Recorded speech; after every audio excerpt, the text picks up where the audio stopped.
Uh, Today we are going to see a different circuit. We have already looked into different transistor based oscillators like the most of the sine wave oscillators, which are based on the transistor. It was the transistor that was producing the oscillations. They were producing mostly the sine wave output, sine wave pattern of wave generation.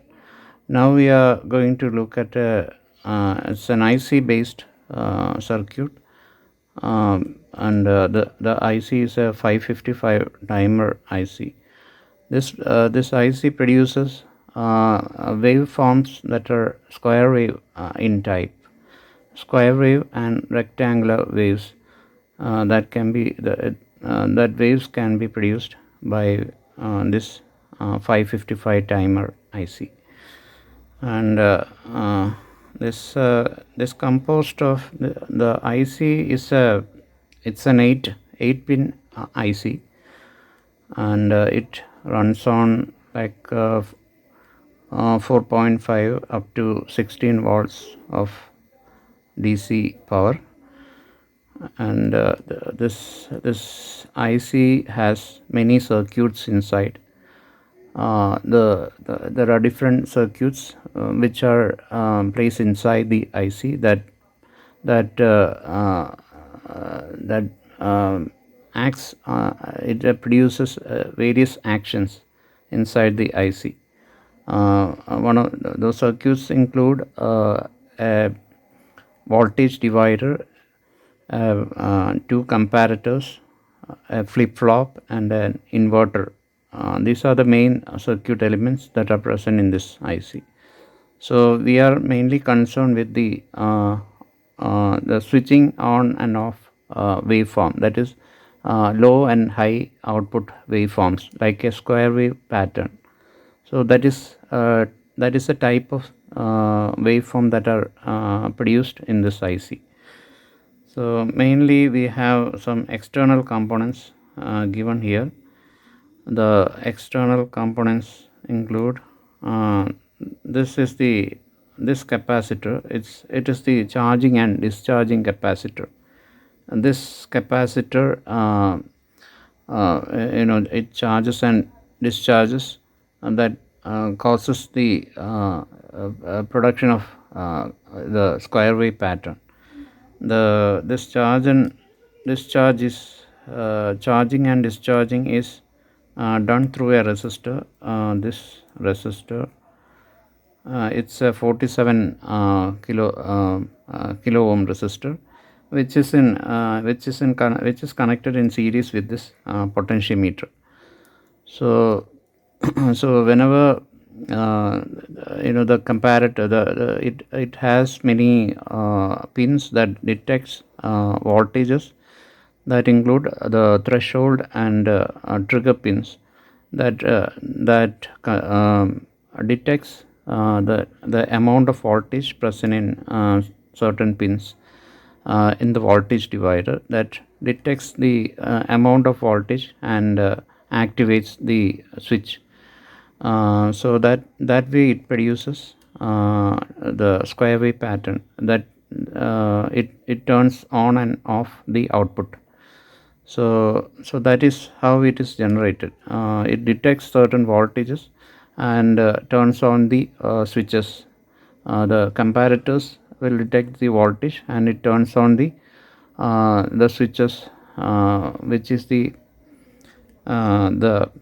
flip-flop, and there is an inverter section also.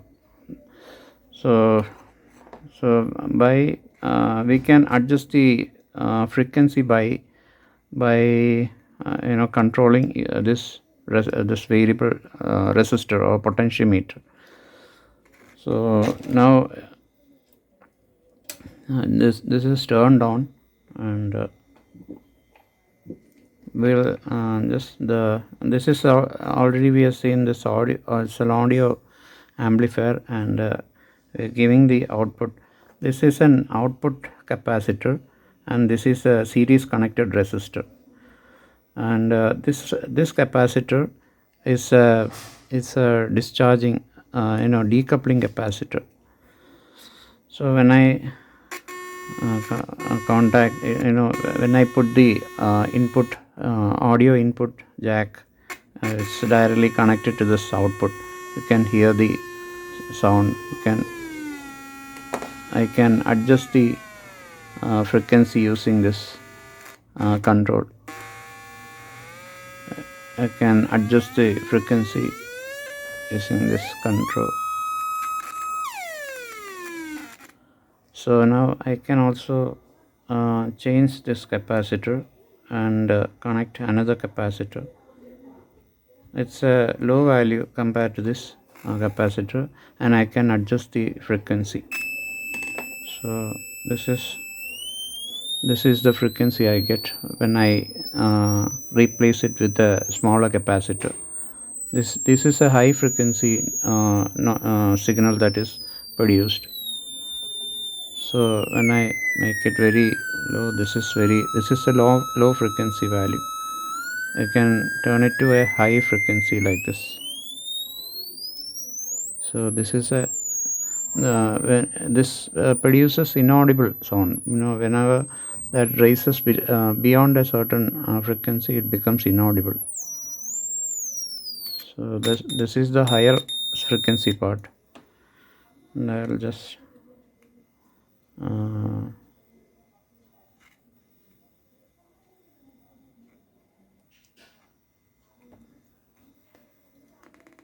so this is a lower frequency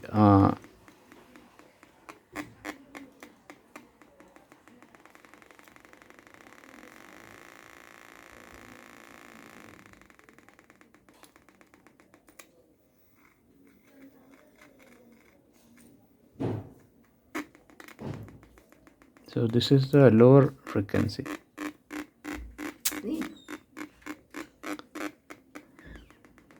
And I can raise the frequency to a higher frequency value. So this is the higher frequency that I can get from this capacitor. I can raise it to a lower frequency.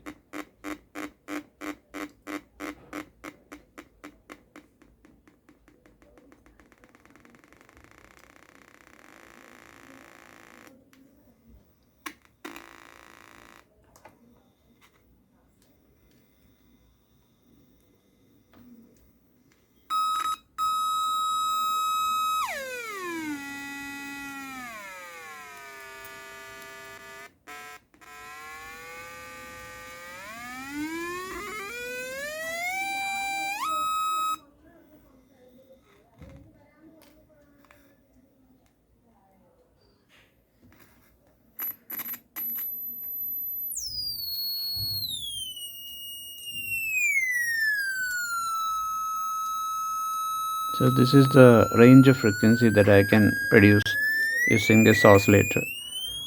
So beyond this frequency, you won't be able to hear the sound.